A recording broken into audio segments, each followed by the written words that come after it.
Well, good afternoon everybody, and thank you so much for the invitation, Justin and et al, your good lady. Thank you for inviting me. This is really totally informal, but as Justin reminded me, I ought to be telling you about my new venture, which is I'm going to be writing a book about my time at Commodore, and it's going to be very much a warts and all, no holes barred story. I'm going to tell you all of the screw-ups that were made and by whom, and there will be some very red faces, I can assure you. But for me, I had a 12-year career at Commodore, and frankly, it was totally awesome. Even through all the bad times, it was probably the best 12 years of my life. And I was very fortunate because not only did I manage to keep my job for 12 years, which that in itself is quite a feat, I can tell you, in Commodore, but I got to go through the ranks in the UK. I then became a general manager at Commodore Electronics Limited, which was the holding company for the whole of the Commodore Group.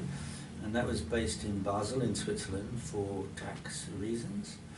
And from there I looked after 35 countries initially, and then I opened up a couple of other countries. They were the countries where we didn't have an operating office, our export business. And then I spent a year in the United States as Vice President of the Consumer Products Division in Commodore Inc., which was the sales company in Commodore. And then I returned back to the UK ultimately as MD. And for the record, I insisted on a joint MD-ship because when I was forced to come back to the UK, which I didn't particularly choose to do, I'd already turned down that position once. Reason being is that, I don't know if you guys know, but there are two types of salespeople. There are hunters and farmers, and I'm a hunter. I have to get out there hunting, and for me to farm is boring. I just, and I'd built the UK business, so I didn't really want to do that again. However, I was summoned back to the UK and told, you have no option. You will now run the UK company. You built the business. The UK company is our strongest. We're in financial trouble, we need as much business as we can get, so you are it. And I said, fine, but I am not a financially particularly astute person. Yes, I can read a balance sheet and so on and so forth, but if you want me to perform to my best abilities, selling and marketing, which is clearly what we need, then I need somebody to look after that side of the business. And so I asked if Colin Proudfoot, who was a financial controller, who I didn't really know very well, to be honest with you. He'd come into Commodore after I was gone to the, actually came in I think when I first went to Switzerland. Anyway, he became joint MD with me, and we then managed the business for several months until Commodore declared bankruptcy, and then we kept the business going 16 months actually, almost to the day, after Commodore parent company went bust, and we were the last of all of the subsidiaries to go bust. But they all went very quickly, pop, pop, pop, one after another, because their businesses were not sound. I think that's the only way I can put it. Anyway, I've made the decision after being barraged by a lot of people for quite a long time to actually write the story. And I can assure you guys that there are lots and lots of interesting nuggets that are going to come out, all sorts of things. There's going to be a lot of funny stories, a lot of heartbreaking stories, tragic stories, but everything I write about will, I promise you, be the truth. I've got nothing to lose. And I know, as I said, there are going to be some red faces, and I don't give a toss. Because these people deserve it, the decisions that they made and how they conducted themselves and so on and so forth. I know as long as I tell the truth, they can't do very much against me or about it, because it will be true. one of the main reasons I made the decision, I mean, I actually am not writing the book because to make money. I think I might make a little bit out of it, to be honest with you, but it's not the reason I'm doing it. The reason I'm doing it is because I want to leave a legacy behind. I said I had a fantastic career with Commodore, and I said I loved every second of it. I want to leave a legacy behind of telling the story so that everybody can understand. Many things will actually start to suddenly make sense to you guys when you understand why things happened. A lot will make sense, and it'll be complete for you. But the reason I made the decision is wanting to leave this legacy is, in all honesty, in the last year and a half, so many of my musical icons have died, and most of them are my age. And it kind of makes you wake up a little bit. You know, if I don't do it now, you know, who knows, I might not get to do it. So that's the reason for the book. So we're in the middle of producing a Kickstarter, which will be probably about 2 weeks, I guess, before we actually launch the Kickstarter. I'm very fortunate because many people have volunteered to help, people who really want to. So not only will there be my stories, but I'm also getting stories from certain icons within Commodore and partners of Commodore, people, customers and what have you, who I want them to also write from their perspective about these stories, so that it's not just a one biased view, because I could be completely wrong.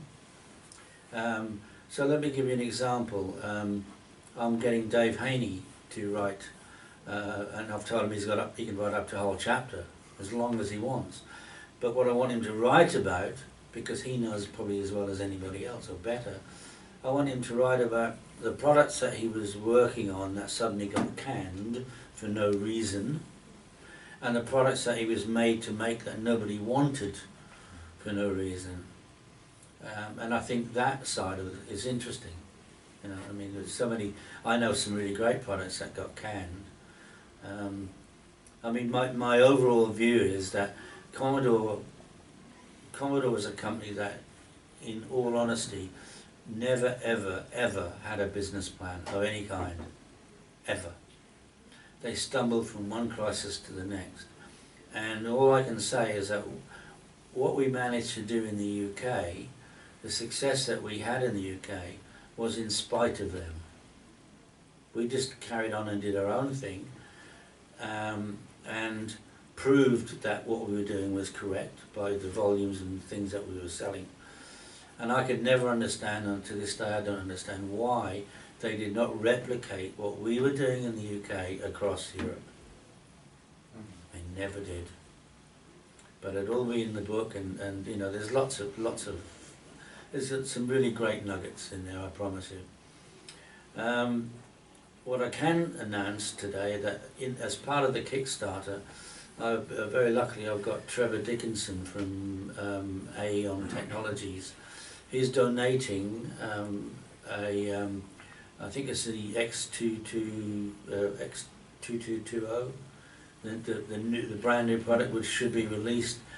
He's hoping to release it for the Amiga 32 in Neuss, which I think is October. Yeah. It's October time.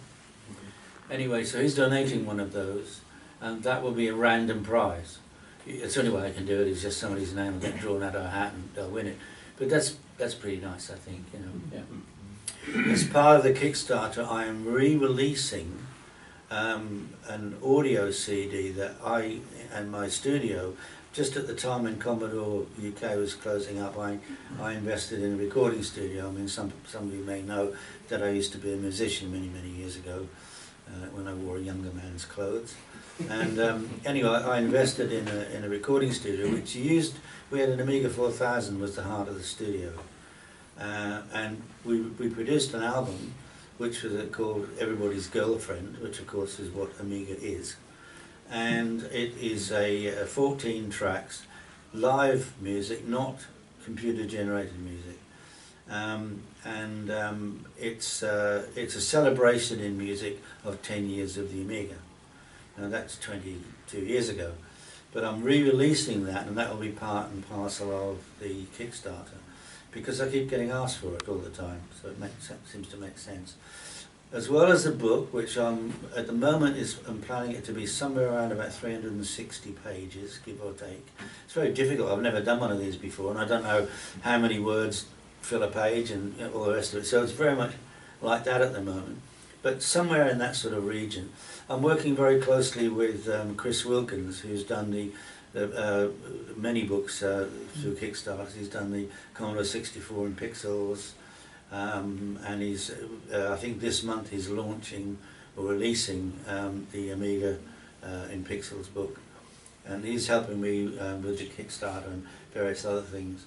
I'm also going to be doing the top echelon of pledges for Kickstarter will be a Blu-ray with a brand new interview. We haven't done it yet, so how new it is, but we're just planning it right now. I'm recording it right now. Yeah, of course. I'm working with Dan Wood, who you guys might know Dan and Ravi from the Retro Hour podcast. They're thoroughly professional guys, wonderful people. I mean, really genuine, sweetheart people. And Dan in particular has been a huge fan of mine and a huge fan of Friend Up, which I'll talk about shortly, and has been very helpful to us. So he immediately volunteered. I've got somebody who's going to do all the layout of the book so that it can be professionally laid out. This guy again volunteered. He actually does this for a living, but he works in the legal profession, and he said it's like worse than watching paint dry. So he's very interested in the retro scene, so he heard about my book through Dan, and so he's volunteered. So he's going to be actually laying all the book out and getting all the pictures and that all in the right places. Now, I'll make no apologies that some of these photos that are going to be in the book are 25, 30 years old, so they're not going to be great crisp pictures like you can get today. But it's take it or leave it, folks. That's what we have, you know. And I will put a disclaimer at the front of the book that says that some of these photos will be grainy or whatever, but they're photos that exist, and they were a moment in time, and I think they're relevant. You know, there's lots of photographs of all the different packs that we did, the 64 packs and various other things. I honestly believe that this book is going to be something that you will treasure, because it's coming from here, and it's coming. I think this is, well, I know it's the first time ever that somebody from inside the company is going to be actually telling it like it was. And I think Mary Ali's going to be well pissed off at me, and I don't care. I couldn't care less, you know. So that's the book. And I said hopefully the Kickstarter will be launched in about probably in about 2 weeks' time. What I'm getting at the moment is to supplement the Kickstarter is I'm getting certain people to do a 60-second mini video saying why they think you guys should invest in the book. People that I know, Dave Haney's going to be one of them, Alistair Brimble, who's done all the music for many, as you know, many. Who else? So many. Do you guys know Johnny from Tenerife, who does the AMI TV broadcasts? There's loads and loads of people anyway, and they're all going to be Anthony Caulfield from Bedrooms to Billions. You know, I was actually in the Amiga Years video, if any of you have seen it. If you haven't seen it, go out and get it, because it's really, really good. And in fact, my interview on that about the Batman pack is actually going to be in my Blu-ray, because they want me to put it in, and it helps to promote them too. So it's going to be a lot of stuff, and I think you're going to find it really interesting. My plan is, touch wood, to get it out in time for Christmas. That's the plan. Okay. Now, in terms of what I do now, very, very fortunate. After Commodore's demise, I actually was very much deliberately under the radar. I actually left the country. I lived in Australia for a long time, and I also lived in the Dominican Republic and America, various places. And I was deliberately under the radar. And then I heard about these Amiga 30 events coming up, and I was very kindly invited to speak in Amsterdam and also in Peterborough. Well, I actually helped to organise the Peterborough one because that's where I live, and also Neuss in Germany. And anyway, I did my speech, very unaccustomed at that time. I did my speech in Amsterdam, and then these two guys approached me, Norwegian guys, and I'd never even heard of them, and their company was called Friend Unifying platform. And anyway, basically they explained to me what it is they were developing, and I make no secret of it to everybody that asks me. When it comes to technology, I am a dumbass. I absolutely am. You know, you guys talk about things and I look at you like you're from planet Mars. And in a way that's helped me in my career, because I've been successful in selling and marketing because I've never tried to tell people this is how it does. I just say this is what it will do for you. This is what you can get from this product. And if you want to know how it does it, I'll bring him in or her in, they'll tell you. And so my focus was on about what it delivers, and that makes it a lot easier to market something. Okay? But anyway, these guys explained to me what they were developing, and for some unknown reason, I got it. I got it in a heartbeat. And essentially what they've developed, bearing in mind that the young man who is the chief architect, his name is Hogne Tidlestad, he's Norwegian. When he did his degrees, and he's done a degree in philosophy and history, he was using the Amiga all the time. And apparently I was his hero, when you're telling it like it is, because of the fact that my face was in the magazines and all that kind of stuff. But what he came up with this idea where he's used the spirit of the Amiga and all the best features of the Amiga's operating system and brought it into the 21st century and beyond. So that's kind of why when they spoke to me, then they said to me, would I like to join the company? It's like, is the Pope a Catholic? I mean, it was like, it was such an incredible thing. And even then I didn't know how brilliant it was going to end up being.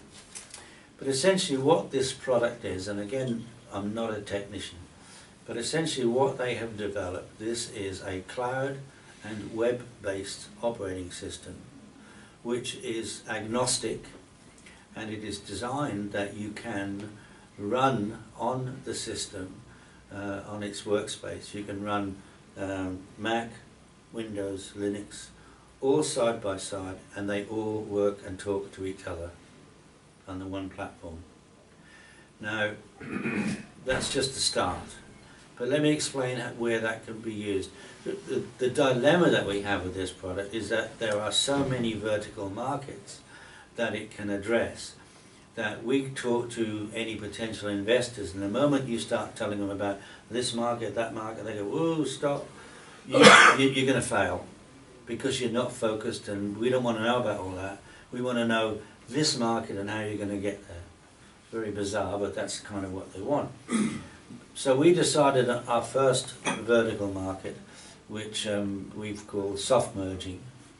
And essentially, let me explain. If you are a business and you establish your business 20 years ago, 25 years ago, 15 years ago, the chances are that the software that you use to set up, for example, your payroll, your accounts payable and all of that, was probably COBOL or Linux, which these days is as much use as boobs on a bull. Yeah? So if you want to get into today's software, even Windows, God knows why, but if you wanted to get into Windows, as a lot of people do, and say for example you've got people in the field that you want to communicate with, you can't do it through these old legacy software. So you either get rid of what you've invested in and start again, or you can take Friend Unifying platform and it will sit completely transparently on top of what you've already got, but then allow you to access Windows and Mac and all these things, and it will talk to work on any device, so that gives you a very strong market to go for. It's like Citrix, but Citrix on steroids. And not only that, because with Citrix you can't, any programs you run can't talk to each other, ours can. To show you how powerful it is, in the last 3 or 4 weeks, on a mobile phone, on a smartphone, we can now multitask in a single tab on your phone. So get that. And again, let me put it in perspective of how far advanced this product is. In December of 2015, I was in San Francisco with the 2 guys who I work for, and I think it was about the 4th of December from memory, and we discovered, we'd been in a meeting all day, we discovered that the day before Samsung had launched their web-based interface for their Gear VR. Okay, the day before. We had a Gear VR with us, because we're very much into VR and stuff as well. And we tried using our product with Gear VR and the new interface of theirs, and it worked. The day they launched the bloody thing, not a year later when you've written for it. And for example, I don't know, do you guys know about gaze control? Gaze control is you've got your device on, and there's all the icons that you can see. And gaze control means if you stare at a particular icon for 3 seconds, it activates it. It worked through Frienda. Then we also have on that system. We also have speech to text. Speak it. So if, let's say, for example, you pick the icon email, and you stare at it, it activates email. You then talk into it, and it will write the email address. And you then dictate your email, and then click on using your gaze control. You send it without use of arms or anything, and it all works. It's phenomenal. So that alone opens up this fabulous world for people that have lost limbs and all that kind of thing. It's phenomenal, just that alone. So that's how far advanced the technology is that we have developed. One of the other things that we have within FriendUp, and there are many, many others, I could talk forever and I won't, but one of the other things that we've got is Friend Chat, which is our video conferencing system. Now, the difference between us and, say, for example, Skype, is, first of all, it's considerably better quality, which wouldn't be difficult, let's be honest. Skype's bloody terrible. But we have 2 differences. One difference is that with our system, let's say there are 8 of you all online together, and we do it all the time. We communicate, we have once a week video conference with our 4 people in the States. We've got a main coder guy in Poland, 2 in Norway, me in the UK, and we have a meeting. What you can do with Friend Chat is you can drag and drop into your conversation programs, apps, games, and you can all work on them and share them together, and it's all active, and you can see it happening together all on the screens. It's staggering. The other feature that it has is that we can send you an invitation to join Friend Chat, and you don't have to register or sign up for anything. Zip. Now, for example, we know that Amazon have just launched their own video conferencing thing, but it's an app, and you have to register and sign up. But you imagine, if you can use Friend Chat in this way, right? Let's say you're Amazon, and you've got somebody who is perusing your products online. And what you normally get, and I absolutely hate this, I'm sure you're the same, you get a little box and somebody starts typing, would you like to talk to a representative? And by the time they've finished typing, you closed it off, and you probably left the site anyway, because it pisses you off, doesn't it, right? Well, with Friend Chat, we can send you and open a box immediately where you are face to face with somebody in real time, because you haven't got to sign up an app or register for anything. Now, just think about the uses for that as a product. Think about Uber. Uber and Lyft, the 2 companies that are fighting each other to the death at the moment. You imagine you go to Uber and say, right, take this on and we'll give it to you on your own for 6 months, so that when somebody rings and signs up and wants a cab for Uber, they can see the driver can see the customer. So if there's any doubts about, I'm afraid to go with this person, because you get all that, it's all overcome in an instant. The uses are phenomenal. And I haven't scratched the surface yet what this can do. It is, now just remember one thing, what we're doing, this is going to be the whole thing is free anyway, but it's going to be an open source version which will come out in 2018. At the moment, what we are on release candidate 2 is out. We are probably a week away from release candidate 3, and the reason we're a week behind really is because the guys they're literally on the plane now on the way back to Norway, having been in the States for a week. And probably within 3 or 4 weeks we will release version 1, which will be the first professional release. And it's free for everybody to use until you need to use it for some commercial purpose, and then you pay a license fee. Now, if I tell you that we met, I can't for obvious reasons go into details, but if I tell you that we met with a company in the UK 2 weeks ago, who they spend £850,000 a year with Citrix, and they hate Citrix with a vengeance. We don't really know why. Who cares? I don't care.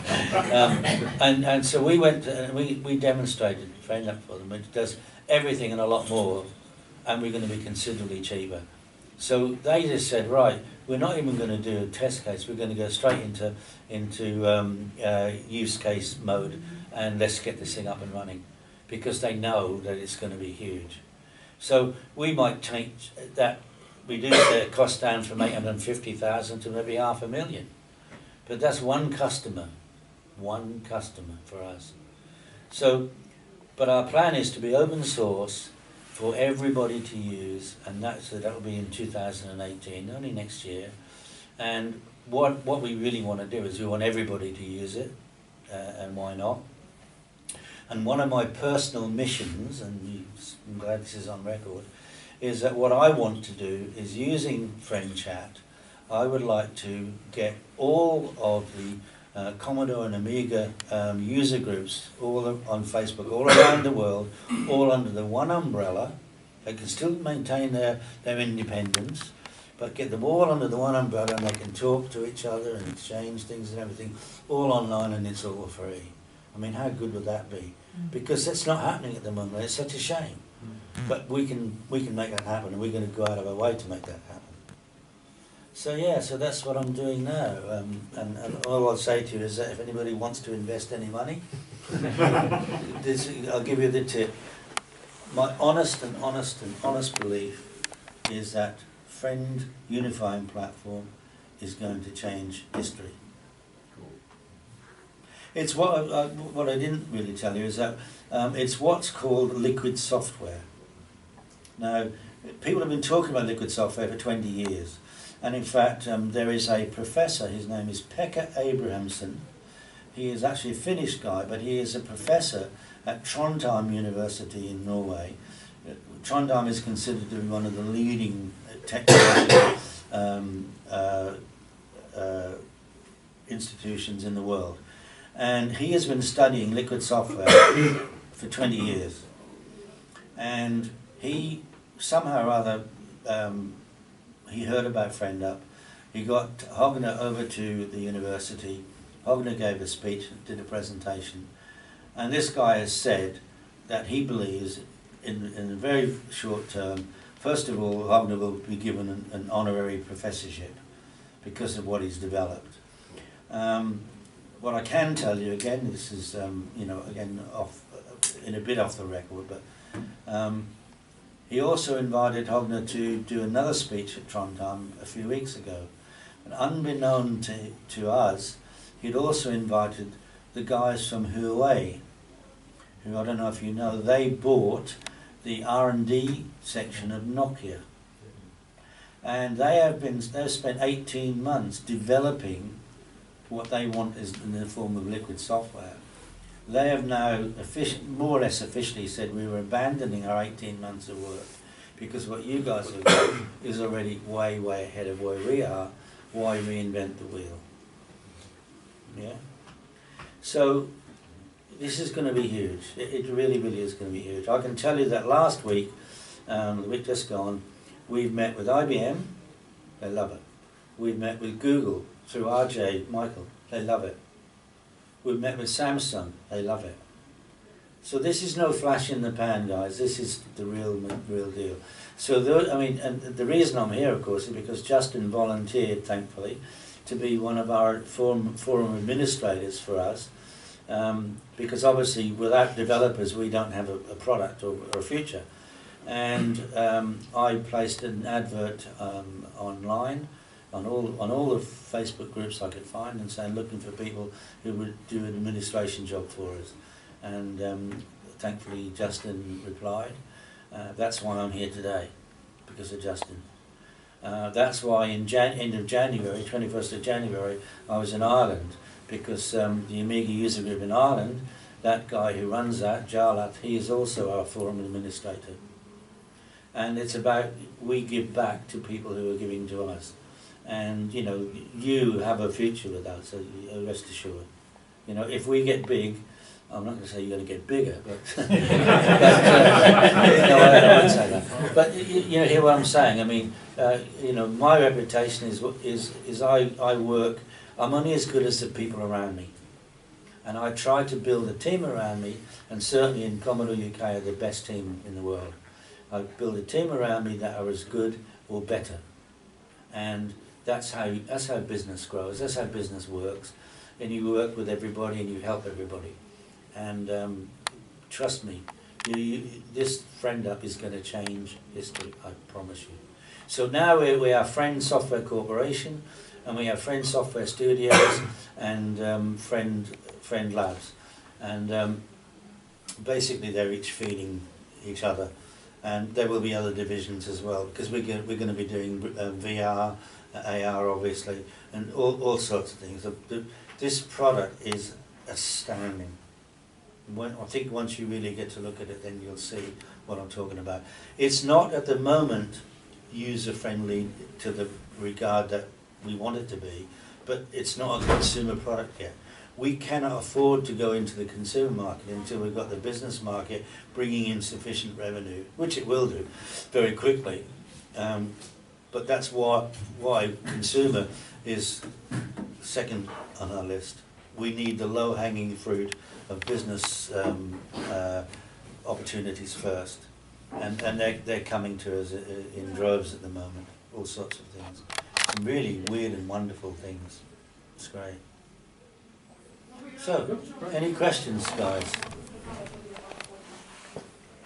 I do have one. Have you ever considered looking into trying to get the property Commodore, the IP from Commodore again? No.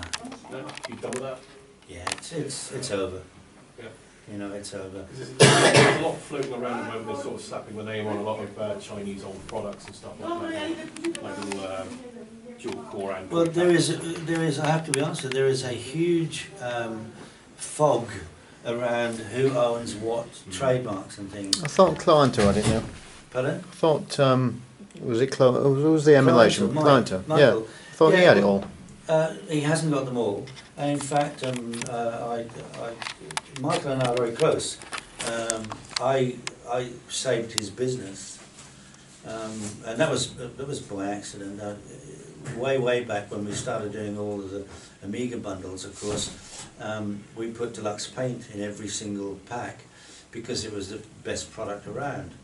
And of course, the trick was every bundle we put together from Batman onwards, there was always productivity software in there, because we had to, even though our target audience was fairly young children, we had to give products inside the bundle that would give the parents a justification for spending the money, even though we all knew it was the kids wanted the games. But we put deluxe paint in there, we put word processing and stuff like that in there to give that justification for the purchase. Now one day, Deluxe Paint, we saved them, and when they first, when I can tell you, when EA came to the UK, they didn't even have a game to sell. So I did the deal with them, with Deluxe Paint, and it kept them going because we bought so many from them. And let me give you an example. With the Batman pack, right, I negotiated with Ocean for the Batman game, but I only committed to 10,000 pieces because I didn't know how it was going to go. You know, I had a good idea. We ended up, we took 186,000 pieces of software from each supplier, because that's how many Amiga 500 Batman packs we sold in the 12 weeks to Christmas, right? So that puts in perspective what we were taking from EA and so on. Anyway, after several bundles, EA suddenly decided they wanted to put the price up on me, on the basis that there's nobody else, take it or leave it. And I decided to leave it, because I don't like doing business that way. That's not how you do business. If they'd have given me justification that said our costs have gone up and here it is, la-di-la-di-la-di-la, I may have looked at it. But they said, no, we know that there's nothing else out there. And they were wrong. And so Mike from Cloanto, he'd got, what's it, Perfect Paint? Photon Paint, isn't it? Is it Photon? No. Personal Paint. Personal Paint, yeah. And so I did a deal with him, and I saved his ass because his company was going nowhere. But it's not about the kudos, it's about I'm working with a partner and together we are better than we are on our own. That's what it's about. And that ethos remains true to me from day one. And that's the reason now Mike at Cloanto, he is supporting my book, and he's going to do a little 60-second thing about it. But I actually contacted him, and I met up with him in Ireland. And the first thing I did is say, right, you sit down, you're going to screw me over trademarks. What do you mean? And so I had an absolutely open conversation, still haven't got much in the way of an answer from him. He's not sure what is still out there. It is very, very foggy, to be honest with you. Also, I mean, we've got the Commodore phone thing that's out now, isn't there? Yeah, well, that person was supposed to, is an Italian. That person was supposed to have the rights, but I'm not sure that that is legit anymore. But it's not that. Anyway, as far as I'm concerned, I understand that you are allowed to do anything which is called fair usage. And if I'm telling the story that I'm telling, all of which is true, and I'm using certain trademarks because every Batman pack has got an Amiga logo on it, then I think I have every right to do that. I bloody designed a Batman pack. If I can't do it, who can? But I have to be honest, I may be at risk. I don't know. But I very much doubt if anybody's going to complain too much about it, in all honesty. But I could be wrong, I don't know. Wait and see. But no, in answer to your question, no, I'm not remotely interested. I mean, you'll have no idea how many people, when Commodore first went under, how many people came along and said, we've got this wonderful idea, we're going to bring this product, we're going to do that, and do the other. And it was all fairyland. Sort of pie in the sky type. Oh. Well, I mean, he's taken a load of money from a load of people and not paid them back. We're going to mention Kronos, I think. Oh, well, whatever. By the way, you guys, in terms of Friend Up, we've got Colin Prideford and Paul Lasser are on a part of our team in the States, and Paul was designed. I think it was the 3000 was part of his, but he designed the ill-fated Commodore 65, the GS, the games machine. But he works for Friend Up. He's invested, and he's working pro bono until we get funding, and then he'll be part of the team. Colin Prideford, who was my co-MD, he's part of Friend Up. We've also got Francois Leonet. Yeah. Most of you should know him. He was Amos. Yeah. Sadly, I have to report that he's in hospital at the moment. He had a bit of a problem, and he's in hospital. Hopefully, he'll be out fairly shortly. But I just need to tell you that. We've also just recruited John Assenden, Norwegian guy. You probably, I don't, I think you probably know him by other names, I don't know them. But check up on him, because he is a coder par excellence. And he's doing something in terms of Amiga emulation for Friendel. He's already that he's doing that on his own. He's not doing that. That's not what he's doing for us. But what I'm saying is that we're building a team of really, really top people who know what they're doing, and some of them happen to come from the Amiga background. Okay. Yeah. Great question. Anyone else? You got a question, sir? I'm good. Thank you very much for your. Thank you for being a great audience. In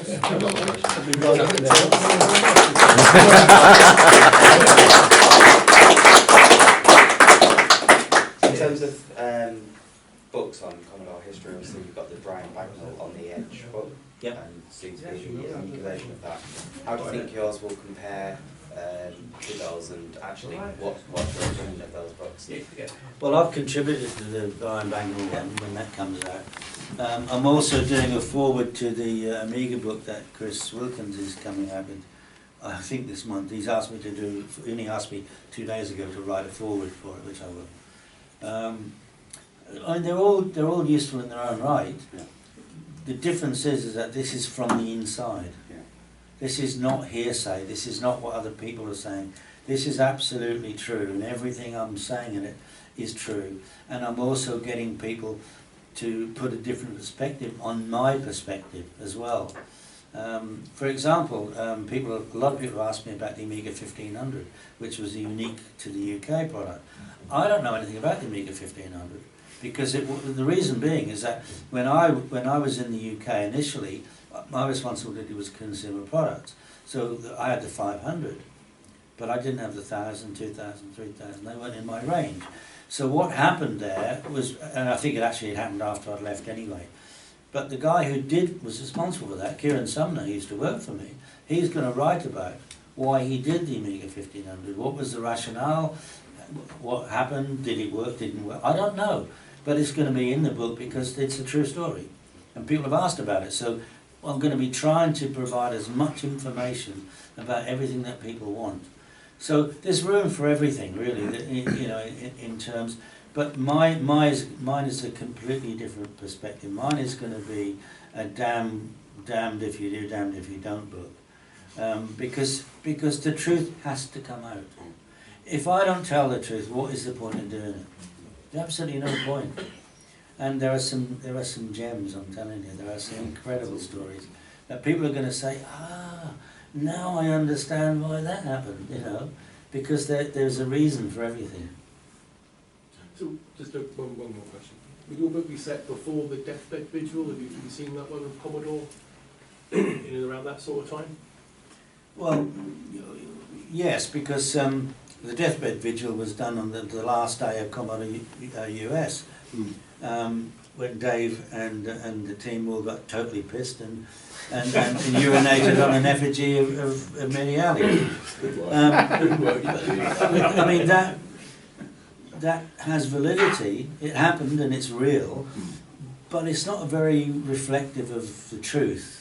Do you know what I mean? I mean, I'm happy they did it, and I've watched it many times, but that's not telling the story. That's the end. Yeah, it just captures a moment. That's the end, you know. I want to tell the story from 1983 when I joined, and when Jack Tramiel was still the boss, because he was when I joined in June '83, and he left. I think it was about April of '84. April, May sort of time. So I just want to give a perspective of how everything was. And because of my tenure in different parts of the world with Commodore, and I was always, I wasn't listened to very often, but I was often asked and told what was going on. If they'd listened more, we wouldn't have, I don't think we'd been in the same kind of trouble that we got into. And I still, to this day, how can you have the success that we had, say, with the Batman pack? How can you have that success and not make it happen around the rest of Europe? Because I don't give a damn what anybody says. Our target audience, whether they were English, speaking, German speaking, Italian speaking, or French speaking, or Spanish speaking, the kids were all the same. They all had the same aspirations. And just imagine, if we're going to go on back to Deluxe Paint, to EA, and said, we're not going to take 100,000, we're going to take 500,000 from you, right? Let's get the cost down a penny or two, because that means we can make a bit more profit. You're selling more product, you're getting your product into more and more homes. Every pack that we had designed could have been done in multi-languages. We could have produced one television advert, overdubbed in the language for each country, saved an absolute fortune, and they didn't want to do it. It's a shame. Crazy. It's a shame, isn't it? Will you mainly concentrate on Commodore UK then, or will it be No. international? No, international. International, yeah. Yeah, it's about all sorts of things. You spent some time in the States, didn't you? It's been a year. Yeah, Were you ever asked to do the sales? I did. What? I got Amiga 500s into every major retailer in the States, including Sears. Most people don't even know this. I didn't know that. I even had designed a special pack just for Sears for Amiga 500 in their stores. Now, the reason, it's all come out in the book, the reason I didn't stay in the States was because I went to Mehdi and I said, my job is now done for the moment. What are you talking about? I said, look, I've just filled all of the shelves and all of the major retailers with Amiga 500s. Now, if I continue to sell them, we will end up with a problem. Why? Because Mehdi, you and I both know we've got the Amiga 1200 coming out fairly soon. If I leave, I'm not selling them 500s. If they choose to buy more 500s because they need them, that's fine.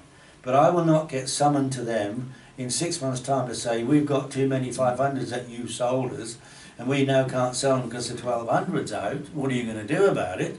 And hold a gun to our head again, right? So I said, let me go back, and I actually went back short term. I went back to the international business because I'd handed it over to a couple of countries and they'd screwed up a little bit. But my rationale was that I want long-term business with people. It's no good stuffing people to the gunnels and then bring out something new that replaces it and say it's your problem, because it ain't your problem. I thought that was Commodore's policy anyway. Well, not in the UK it wasn't. But the point I'm trying to make is that, nobody really got to know about that. But when I went over I'll tell you when it was 92. I went over to the US in January of 92, and we were not selling into any retailer anywhere. We were selling a few top-end Amigas, 3000s, 4000s and things like that in a few specialist kind of places. But we weren't in no retail store anywhere. And there's a reason for that, which you'll find out in my book. But I resolved the issue and got it all sorted and got them and sold them. And as I said, I even got into Sears, and I actually had pack designed specifically for Sears. So it's got a lot of stories that people don't know. Yeah. So yeah, definitely international and all sorts of things about things that happen in different countries. And most of it's good, but some of it wasn't.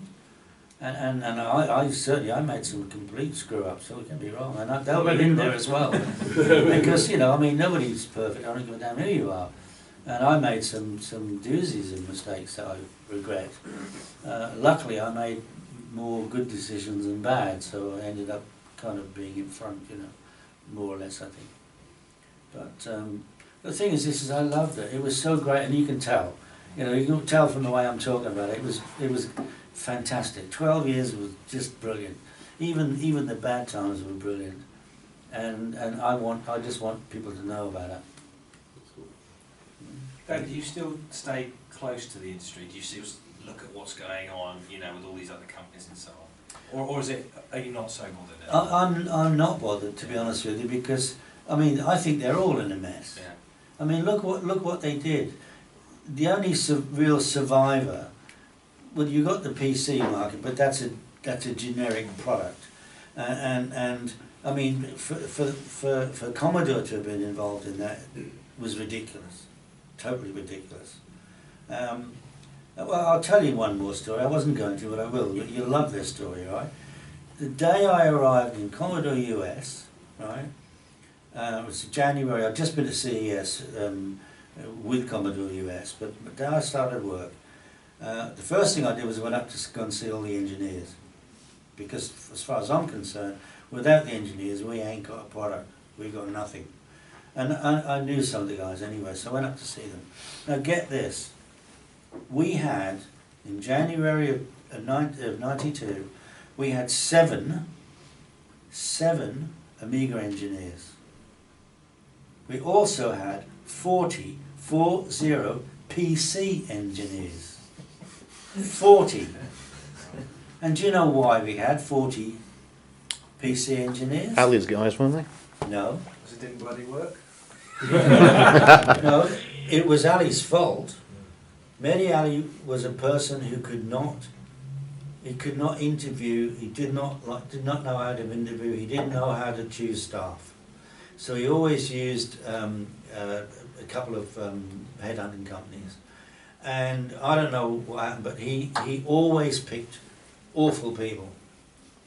So he had just appointed a new head of engineering, right? And that guy came from IBM. Snides, is it? Pardon? What's his name? I can't think of his name. No, I don't. All right. No name's now, but in the book. and this guy came from IBM, and what had he done? He brought 40 of his mates in and gave them a job. Now, you tell me, who in their right mind in 1992, first of all, would want to get into the PC market, but even if you did, would you make your own? Why wouldn't you buy a product which had your badge and your fascia on it, made by somebody in the Far East who can do it cheaper than you, at their inventory risk? Because Intel at that time was the only company in the world that used to eat its own young. Am I wrong? You know, 286, 386, 486, and they kept releasing them before they'd utilised what was out in the field. So people were buying all these bloody chips in, and then finally overnight they were like fruit, they were rotten the next day. Nobody wanted them. And so why on earth would we want to have 40 engineers and 7 Amiga engineers?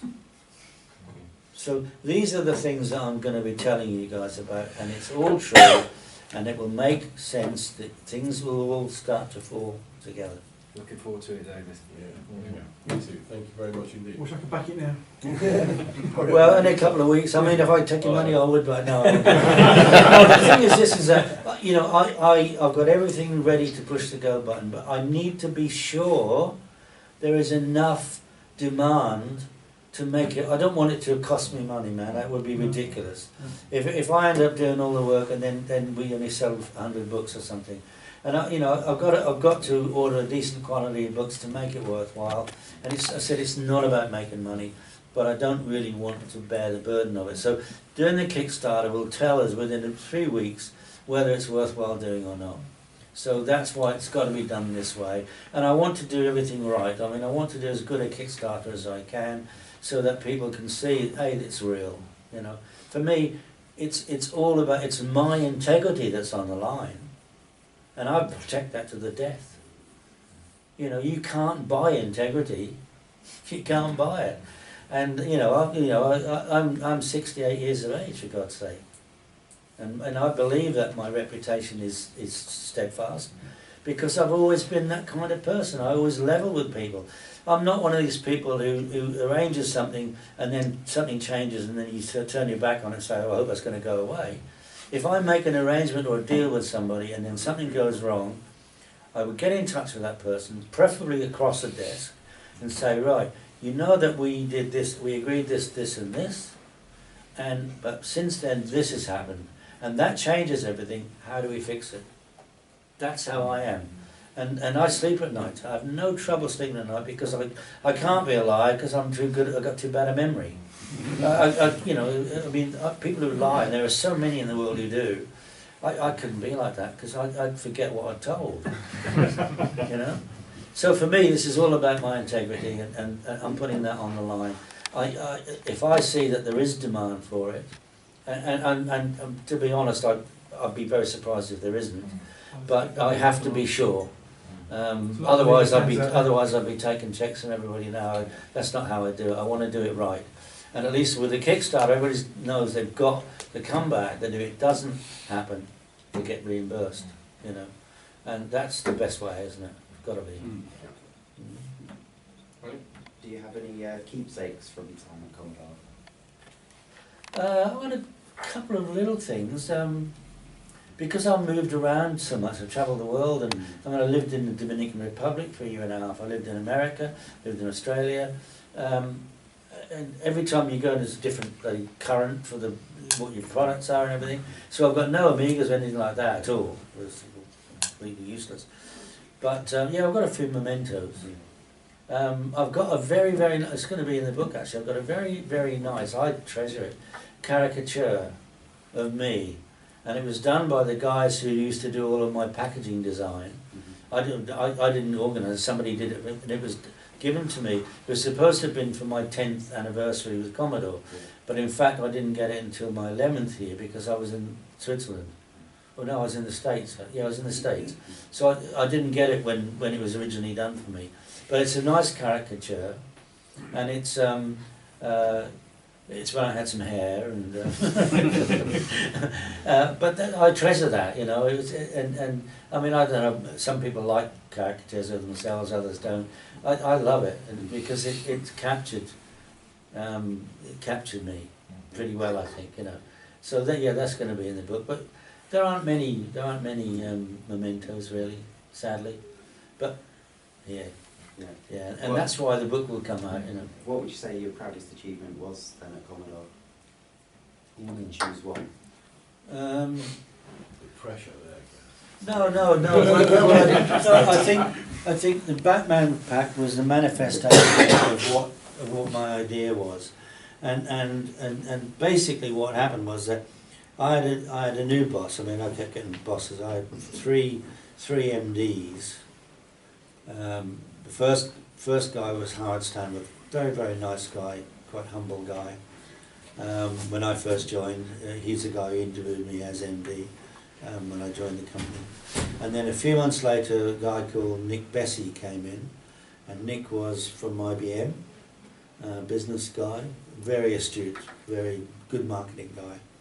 But he didn't stay very long for the simple reason that when he took over, the international business was also part of the UK's remit.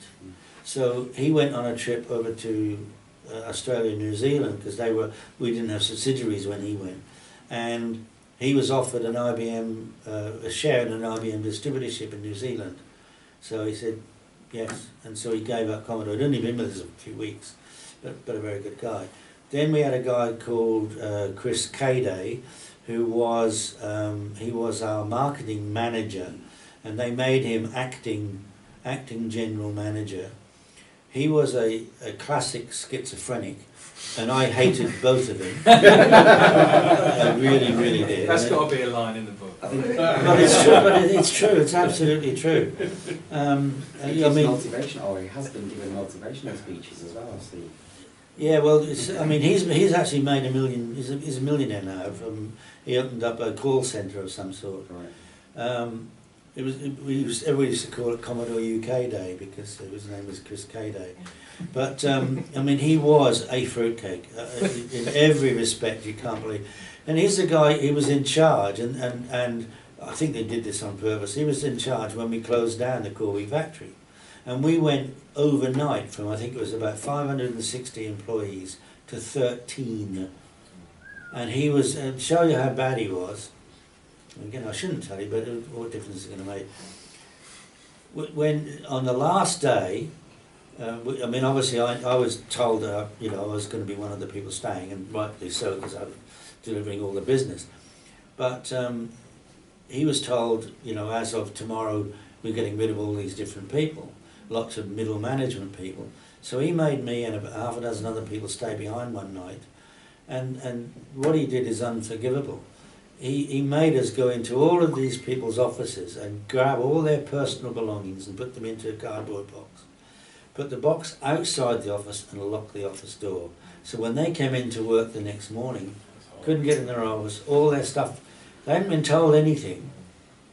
And there was a notice on their door saying, everybody meet in the canteen. So then he goes in the canteen, he says, right, as of now, you're all out of work. Like, sutlers are flying house brick. Indeed. So you tell me it's not a fruitcake. It's a little bit bipolar, I feel. Yeah. I do have one more question. Do you have a favourite product that you helped develop through your time in Commodore? Help develop? Yeah, or you developed yourself. You have a favourite product there? No, but when it all comes out, the story about the Amiga 600, it will all make sense to you. It's not the 600, but it'll all make sense to you. Well, thank you very much. I appreciate it. Look forward to the book. Good. Definitely. Yeah, buy it. Brilliant. Book's going to be £30, I think, and that includes delivery to a UK address. I can't do delivery to international because it can cost more than that for the delivery. But yeah, it's going to be £30. We pretty much nailed that down, providing I get enough numbers to justify the volume of print that bring the book, because printing books is so bloody expensive. I mean, I said to a guy, why is this paper so expensive? And the guy said, well, they don't grow on trees, I just made that up. I think after books you pay for uni, 30 quid is quite reasonable, to be fair. Well, I hope so. And everyone will be personally signed as long as there isn't 20,000 of them. Who knows? Nice problem to have, though. Yeah. Well, yes, it would be, yeah. Yes, it would be. Are you going to make an e-book? Yes. Yeah, e-book's going to be £15. And that'll be downloadable for Kindle and all those sort of things. And I said there's going to be a top tier which will be a Blu-ray with a full interview and everything yet to be done. So I don't even know what lies I'm going to tell there. No. This man's lining up his Christmas and birthday presents right here.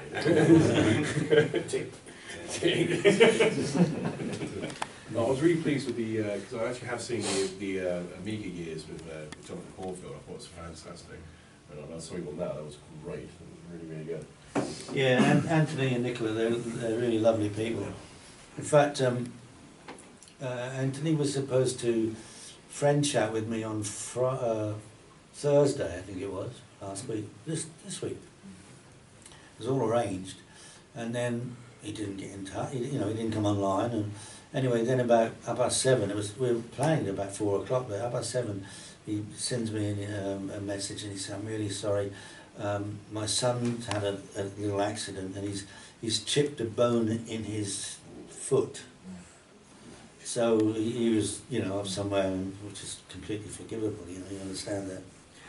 But he's helping me with the Kickstarter, advice for the Kickstarter, as is Chris Wilkins. And Anthony and Nicola kindly letting me the interview part of the Amiga years Batman pack. They're letting me put onto my Blu-ray. Oh, that's great.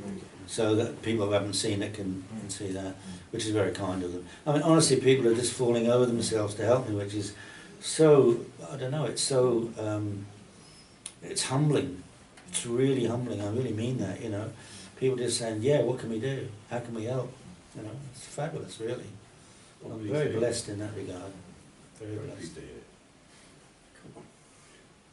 I've got quiet now. Thank you very much for your time. Yes. No, it's a great Thanks for pleasure. coming. No, thank you so much. Right, more beer. So we're all going to buy it? Beer. Yeah,